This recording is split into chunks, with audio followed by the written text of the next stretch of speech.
अंतर्गत आने वाले ग्राम पांजरा से गजपुर के बीच बहने वाली चंदन नदी पर पुलिया निर्माण की मांग एक बार फिर तेजी से उठ रही है।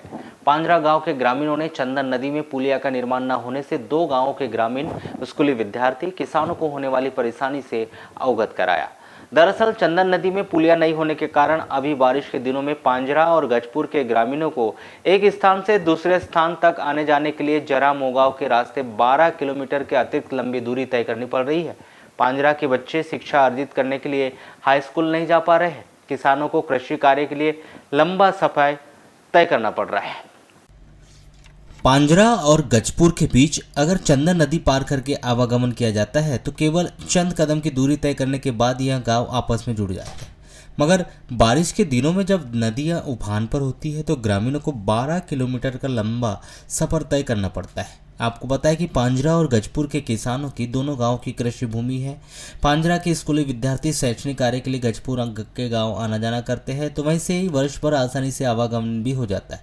लेकिन बारिश के दिनों में 3 महीनों तक ग्रामीणों को काफ़ी परेशानियों का सामना करना पड़ता है। नदी पर उफान आने की वजह से ग्रामीणों को 12 किलोमीटर का अतिरिक्त फेरा लगाकर आना जाना पड़ता है। इसी समस्या का निराकरण के लिए ग्रामीण चंदन नदी पर पुलिया निर्माण की मांग कर रहे हैं। यह मांग करीब 2 दशक से की जा रही है, लेकिन सत्ताधारी पार्टी के नेता और कटंगी खैलांजी में अब तक विधायक रहे नेताओं के द्वारा केवल जनता को कोरा आश्वासन दिया गया। नेताओं के झूठे वादे और आश्वासनों से ग्रामीण अपने आप को ठगा सा महसूस कर रहे हैं। बेहद दिलचस्प बात यह भी है कि सत्ताधारी पार्टी के 2 नेता पुलिया निर्माण को लेकर अपनी राजनीतिक रोटियां भी सेक रहे हैं।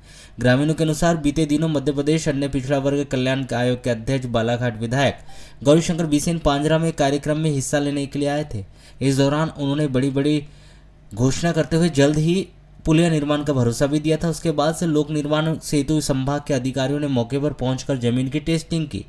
यहाँ बड़ी बड़ी मशीनें आई तो ग्रामीणों को लगा कि पुलिया का निर्माण कार्य शुरू हो जाएगा, लेकिन मशीन यहाँ टेस्टिंग करके वापस लौट गई और उसके बाद से लेकर अब तक यहाँ कोई काम शुरू नहीं हो पाया। ग्रामीणों ने बताया कि बालाघाट सिवनी संसदीय क्षेत्र के सांसद डॉक्टर ढाल सिंह बिसे ने दावा किया था कि उनके प्रयासों से पुलिया का निर्माण कार्य स्वीकृत हो रहा है। सत्ताधारी पार्टी के 2 बड़े बड़े नेताओं की इस नुरा कुश्ती में ग्रामीणों को यह समझ नहीं आ रहा है कि आखिरकार पुलिया का निर्माण कब और कैसे होगा। सिद्धांशु कौन सी कक्षा पढ़ते हैं और कहाँ पढ़ते हैं आप? 8वीं एकीकृत हाई स्कूल गजपुर। तो अभी आप स्कूल क्यों नहीं जा पा रहे हैं, क्या कारण है? नदी में बाढ़ आने के कारण हम स्कूल नहीं जा पा रहे। तो बरसात के दिनों में कितने दिन ऐसा होता है जब आप स्कूल नहीं जा पाते? 1 से 2 महीना। अच्छा, 2 महीने तक। तो इससे आपका पढ़ाई का कोर्स तो पिछड़ जाता होगा? हाँ। तो पिछड़ जाता है। तो और किस तरह की समस्या होती है, जैसे आप दूसरे बच्चों से फिर देखकर लिखते हैं, पढ़ते हैं, क्या करते हैं? फिर दूसरे की पुस्तकें मांगते ना देखते हैं। गजपुर जाने से कोई भी जैसा काम आता है तो जाने के लिए समस्या होती है, तो जरा मोगा होते हुए हमारे को जाना पड़ता है। और हमारे बच्चे भी गजपुर में स्कूल नहीं जा पाते बाढ़ के वजह से। और जैसे हमारे गांव में डॉक्टरी इलाज भी नहीं है, चिकित्सालय, तो इस वजह से हमारे को गजपुर जाना पड़ता है, वही जरा मोगा होते हुए। इतनी समस्या हमारे पास है और बच्चे का भी स्कूल में हर जाना होता है। और जब भी कोई समस्या आती तो हमारे को गजपुर ही जाना पड़ता है। क्या मांग करते हैं आप शासन से? हम शासन से मांग करते कि हमारे यहाँ नदी में बाढ़ जाने के कारण पुलिया बनाए और ये हमारा स्वीकार समाधान करें। सर, हमारे पूर्वजों से बहुत विगत वर्षों से ये पुलिया गजपुर से पांजरा जोड़ने वाला मार्ग और ये तहसील खैलांजी और जनपद खैलांजी से संबंध रखता है। तो और स्कूल के बच्चे आवागमन करते हैं। यहाँ गजपुर में उप स्वास्थ्य केंद्र है, सेवा सहकारिता समिति है, हाई स्कूल है और हमारे को गजपुर से पांजरा से खैलांजी मुख्यालय जाने के लिए 12 किलोमीटर का जरा मोगांव का ऐसा फेरा लगाते हुए जाना पड़ता है। इसलिए हमारे पूर्वज और हम लोग बहुत विगत दिनों से सरकार से मांग करते आ रहे हैं कि गजपुर और पांजरा के बीच चेन्नई नदी पे पुलिया बनाया जाए। और इस बीच में कई सांसद गौरीशंकर ढाल सिंह बिसेन भी आए थे, उनने भी आश्वासन दे के चले गए थे चुनाव के दौरान। अभी पिछले वर्ष माननीय गौरीशंकर बिसेन पिछड़ा आयोग के अध्यक्ष, उनने बोले कि हमारे पास में सरकार के पास में कोई कमी नहीं है, या बैंड बाजे से मौका स्थल पे आए, जनता ने पूरा भ्रमण कराया, बोले तत्काल ये पुलिया बन जाएगा। इसके बाद में दूसरे दिन मशीनें टेस्टिंग के लिए आई, पत्थर टेस्टिंग के लिए अधिकारी लोगों ने भी आश्वासन दिया कि ये पुलिया तत्काल बनना चाहिए। हम कई दिनों से मांग करते हैं पर आज दिनांक तक के ये बजट में नहीं आ पाया, तो इसलिए सभी बहनें और उसके भांजा भांजी और हम सगे नाते रिश्तेदार शिवराज सिंह के ये चाहते, उम्मीद करते हैं कि हमारा किसी भी मत से ये तत्काल बजट में लाया जाए और ये पुलिया स्वीकृत किया जाए और स्वयं इसका भूमि पूजन करे और बालाघाट जब भी आगमन आता है तो वहाँ से करे या गजपुर में आए या पांजरा में आए, इसका तत्काल भूमि पूजन करे और जनता की समस्या को।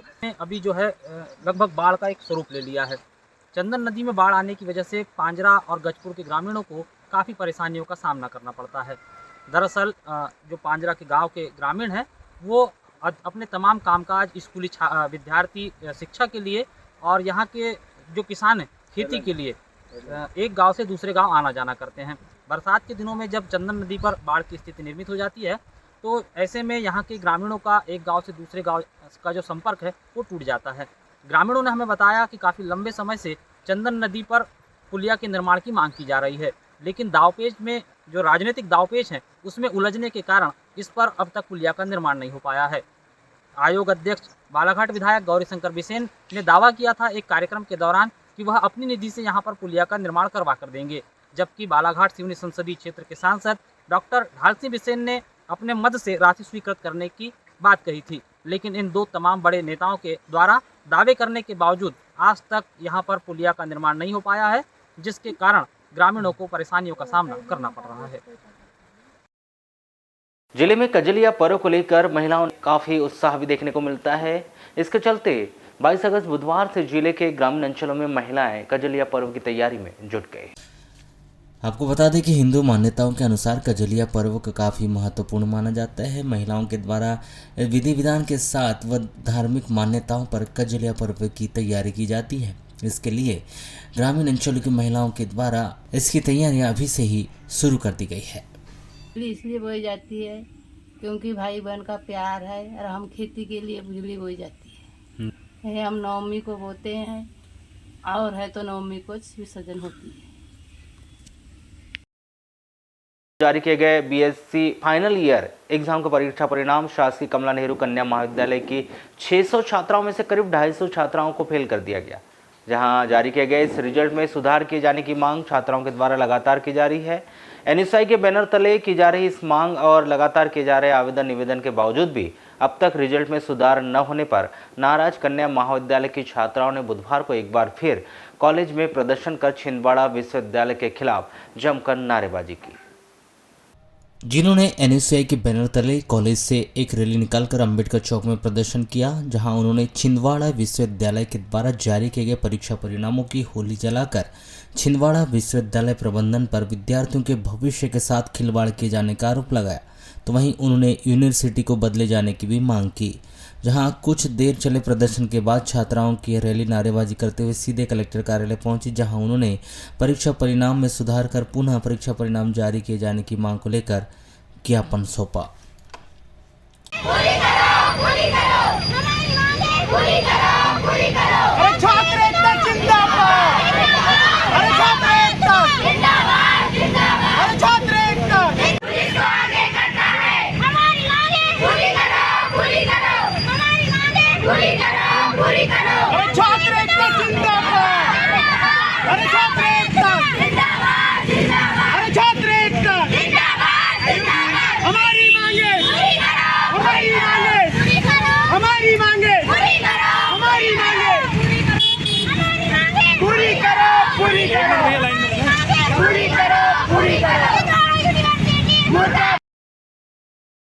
बाईस अगस्त की शाम को स्थानीय कालीपुतली चौक स्थित हनुमान मंदिर में जिला पेंशनर्स एसोसिएशन के द्वारा मुख्यमंत्री को सद्बुद्धि प्रदान करने हनुमान चालीसा सुंदरकांड पाठ का आयोजन किया गया। सद्बुद्धि प्रार्थना सभा के कार्यक्रम में सैकड़ों की संख्या में पेंशनर्स प्राप्तकर्ता कर्मचारियों ने अपनी उपस्थिति दर्ज कराई। सद्बुद्धि प्रार्थना सभा के कार्यक्रम में एमपीबी व सेवानिवृत्त पुलिस कर्मचारियों ने भी बढ़ चढ़कर हिस्सा लिया और मुख्यमंत्री को सद्बुद्धि प्रदान करने की ईश्वर से कामना की।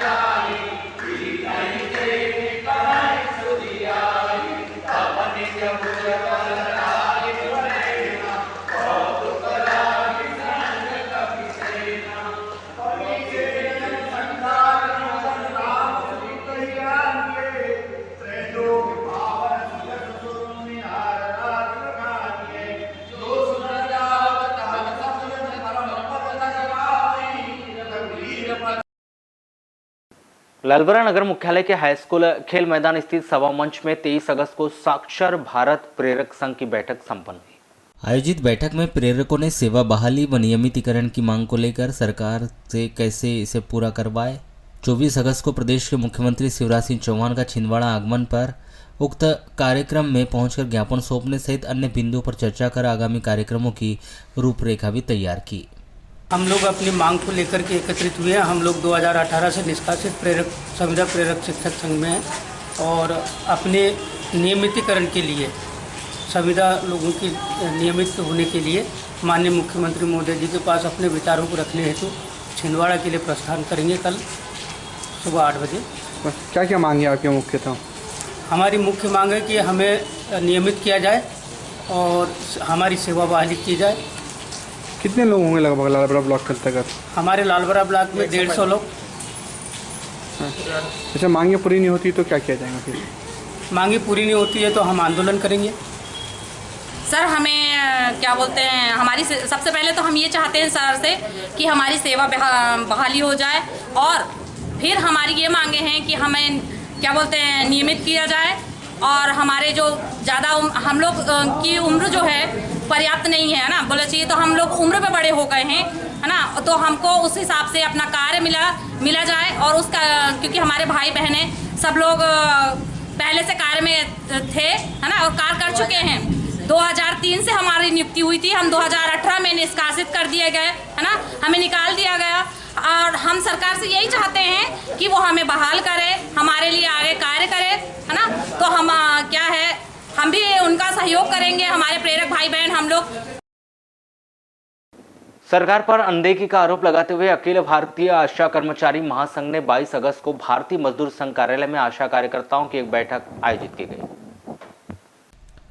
आशा कार्यकर्ताओं ने बताया कि अधिकारियों के द्वारा आशा कार्यकर्ताओं को धमकाने का और मोबाइल में जानकारी सेंड करने का दबाव बनाया जा रहा है। रही बात आशा कार्यकर्ता बहनों को किस प्रकार का शासन सरकार के द्वारा कोई मोबाइल भी नहीं दिया गया और आशा कार्यकर्ता बहनें 8वीं 9वीं और 10वीं तक ही पढ़ी लिखी है, मोबाइल वो अच्छे से चलाते उन्हें नहीं आता है और सरकार हमें कुछ पैसा भी नहीं देती, तो हम लोग कहाँ से मोबाइल खरीदेंगे। और कहा जाता है कि जब तक आप मोबाइल में रिपोर्ट सेंड नहीं करेंगे तो आपको निकाल दिया जाएगा और दूसरी आशा कार्यकर्ताओं को चयन किया जाएगा। 2006 में हमारी भर्ती हुई थी। हमारी आशा कार्यकर्ताओं ने एक एक घर जाकर स्वास्थ्य के विषय में जितनी भी जानकारी थी वो आशा कार्यकर्ताओं को नहीं दी।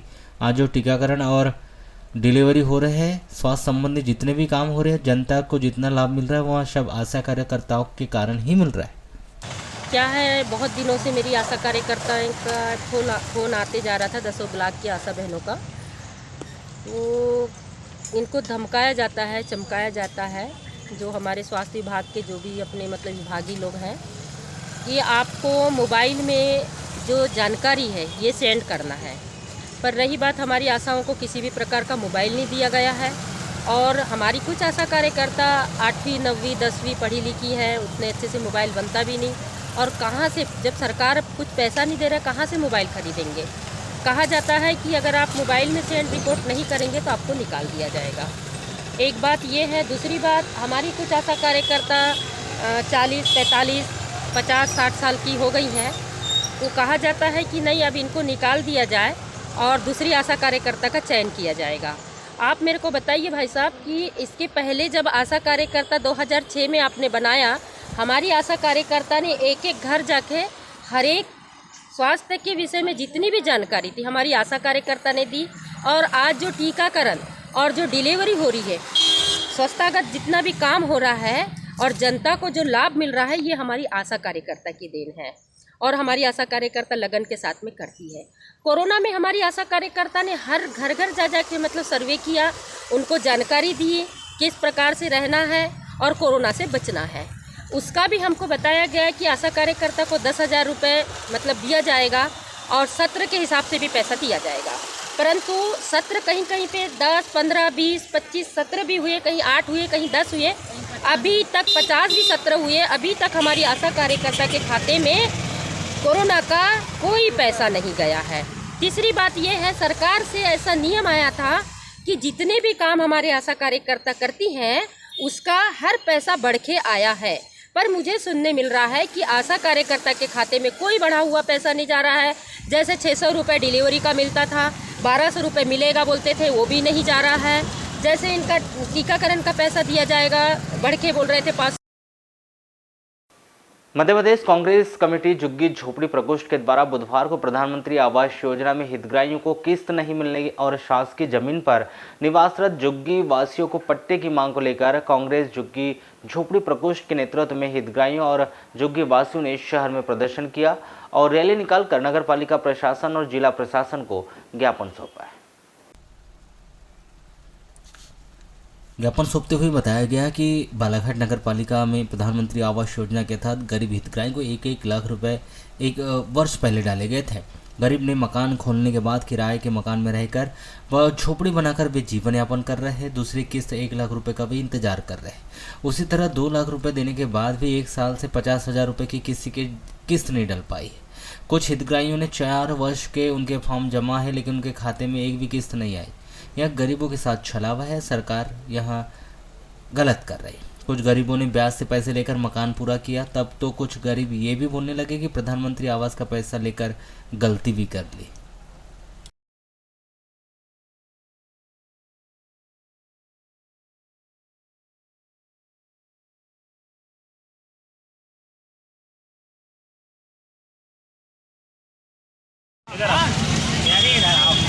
बस लोगे अभी क्या कर रहे हो?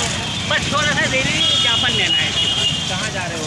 मैं अभी वहाँ कितने देरी के बाद। कोटवार संघ ने बुधवार को तहसील कार्यालय में एक ज्ञापन सौंपते हुए काम बंद कर अनिश्चितकालीन हड़ताल शुरू करने का ऐलान किया है, जिसके चलते जिले के समस्त कोटवार बुधवार से काम बंद कर हड़ताल पर चले गए। तहसीलदार को सौंपे गए इस ज्ञापन में उन्होंने प्रदेश के समस्त कोटवारों को शासकीय कर्मचारी घोषित करने, इसके विलंब होने पर कोटवारों को कलेक्टर दर से पारिश्रमिक का भुगतान किए जाने और कोटवारों को दी गई शासकीय भूमि का मालिकाना हक प्रदान किए जाने की मांग की। जहां उन्होंने इसी मांग को लेकर 25 अगस्त को भोपाल में प्रदर्शन करने की भी बात कही, तो वहीं उन्होंने मांग पूरी न होने तक उनकी यह अनिश्चितकालीन हड़ताल जारी रखने की भी चेतावनी दी गई। कोटवार एकता जिंदाबाद जिंदाबाद, कोटवार एकता जिंदाबाद जिंदाबाद। हमारी मांगे पूरी करो, पूरी करो, हमारी मांगे पूरी करो, पूरी करो। थक गए क्या? लगाओ ना अच्छे नारे। कौन कौन से मांगे क्या है? कोटवार एकता जिंदाबाद जिंदाबाद, कोटवार एकता जिंदाबाद जिंदाबाद। हमारी मांगे पूरी करो, पूरी करो, हमारी मांगे पूरी करो, पूरी करो। हमारी एक ही 2 मांगे हैं, जिसमें मध्य प्रदेश के समस्त कोटवारों को शासकीय कर्मचारी घोषित किया जाए और अगर उसमें विलम्ब हो तो मध्य प्रदेश के समस्त कोटवारों को कलेक्टर रेट के बराबर पारिश्रमिक दिया जाए। और दूसरी मांग है, जो मालगुजारों के टाइम में जो ज़मीन हमारे कोटवारों को जो दी गई है दान स्वरूप, उसका मालकानी हक दिया जाए। तो आप काम कर रहे हैं या नहीं कर रहे हैं? अभी जी अभी काम कर रहे हैं, यानी हड़ताल तो नहीं कर रहे ना? नहीं, हड़ताल है हमारे 25 को भोपाल में शाहजहानी पार्क में। नहीं, आज से यानी काम बंद कर दिए हैं? जी काम बंद है। 25 को भोपाल जाएंगे? 20 को निकलेंगे, 25 को भोपाल में शाहजहानी पार्क में। वाराणसी नगर के फव्वारा चौक के समीप पर स्थित सुराना निवास के सामने 23 अगस्त की शाम को आतिशबाजी का चंद्रयान 3 की सफलता पर खुशियां मनाई गई। आपको बता दें कि इसरो के द्वारा चांद पर मौजूदा स्थिति व अन्य जानकारियां उपलब्ध कराने के लिए वैज्ञानिकों के द्वारा चंद्रयान 3 को अंतरिक्ष में भेजा गया था, जो लंबे समय बाद 23 जुलाई को सफलतापूर्वक चांद पर उतर ही गया, जिस पर समाजसेवियों ने नगर के वासियों के साथ अपने निवास के सामने आतिशबाजी कर मिठाई बांटकर खुशियां मनाई, जिसमें एक दूसरे को गले लगाकर बधाई देकर भारत माता की जय का उद्घोष भी किया गया। भारत माता की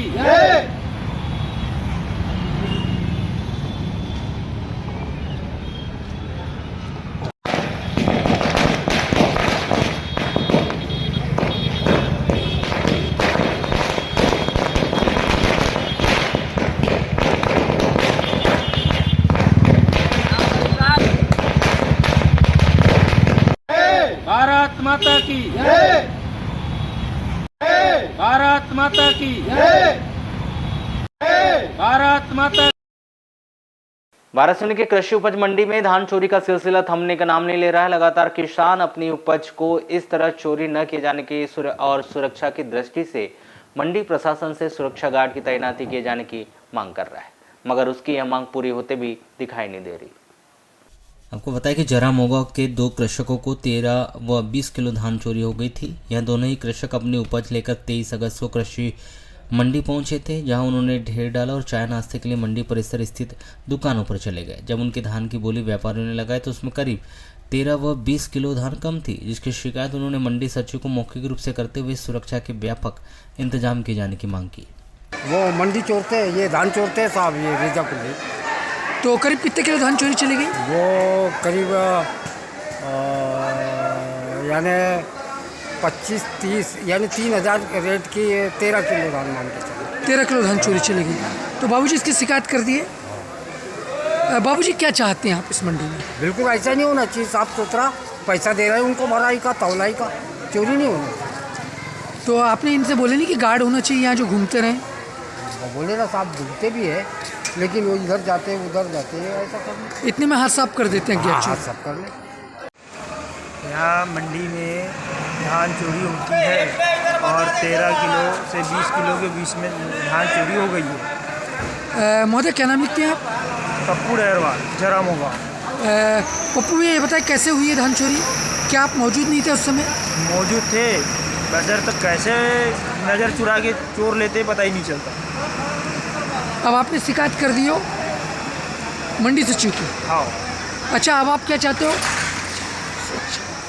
अब हम चाहते हैं कि भाई यहाँ पे क्या सुरक्षा होना चाहिए, गार्ड होना चाहिए, ताकि धान किसी की चोरी ना हो, किसी किसान की।